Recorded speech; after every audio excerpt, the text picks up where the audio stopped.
आखिर बिना mobile network के भी जीपीएस कैसे काम करता है। नमन और श्रेया पहाड़ों में ट्रैकिंग करने निकले, लेकिन वो अपना रास्ता भटक गए। फोन में नेटवर्क भी नहीं आ रहा, अब रास्ता कैसे पता करें, अंधेरा भी होने वाला है। अरे चिंता मत कर, जीपीएस बिना नेटवर्क के भी काम करेगा, क्योंकि ये डायरेक्ट सैटेलाइट से डेटा कलेक्ट करता है। पर नमन के फोन में जीपीएस काफी गलत लोकेशन दिखा रहा है, जो कि बार बार बदल भी रही है। अब क्या करें? दोनों सिग्नल की तलाश में इधर उधर भटकने लगे, लेकिन जब वो पहाड़ी के ऊपर पहुँचे तो उनका जीपीएस वापस काम करने लगा। लगता है सैटेलाइट पहाड़ी के इस तरफ है, तभी दूसरी तरफ सिग्नल नहीं आ रहा था। लेकिन जैसे ही वो जीपीएस की मदद से सही रास्ते पे चलने लगे, उनका जीपीएस फिर से बंद हो गया। अरे अब इसे क्या हुआ? हम तो सैटेलाइट की डायरेक्शन में ही हैं। श्रेया ने बुद्धि दौड़ाई। कहीं जीपीएस काम करने के लिए एक से ज्यादा सैटेलाइट्स का तो इस्तेमाल नहीं करता? बिल्कुल सही। फोन को खुद की एग्जैक्ट लोकेशन पता करने के लिए कम से कम 4 सैटेलाइट्स की जरूरत पड़ती है। फोन रेगुलर इंटरवल्स में सैटेलाइट्स का सिग्नल रिसीव करता है, जिसमें सैटेलाइट के कोऑर्डिनेट्स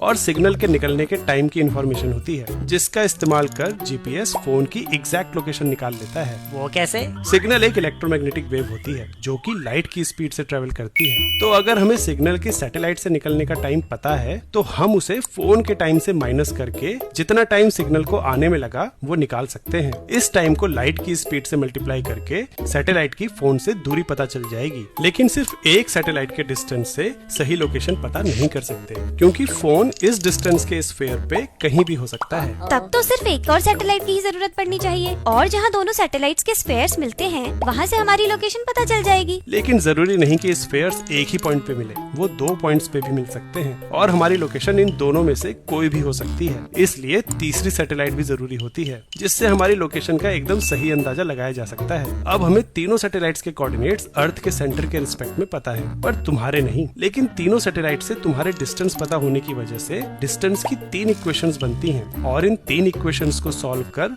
तुम्हारा फोन तीनों कोऑर्डिनेट्स पता कर लेता है। अच्छा, तभी जीपीएस खुले आसमान में सही काम करता है। इसे तीनों सैटेलाइट्स के संपर्क में जो आना होता है। लेकिन तुमने तो बताया था कि 4 सैटेलाइट्स की जरूरत पड़ती है, तो चौथी कहाँ काम आती है? वो मैं बाद में बताता हूँ। तुम अभी अंधेरा होने से पहले कैंप की तरफ निकलो। नमन और श्रेया ने अपने रास्ते में ऊंची जगहों को चेक पॉइंट की तरह इस्तेमाल किया और जीपीएस फॉलो करके वापस कैंप तक पहुँचे।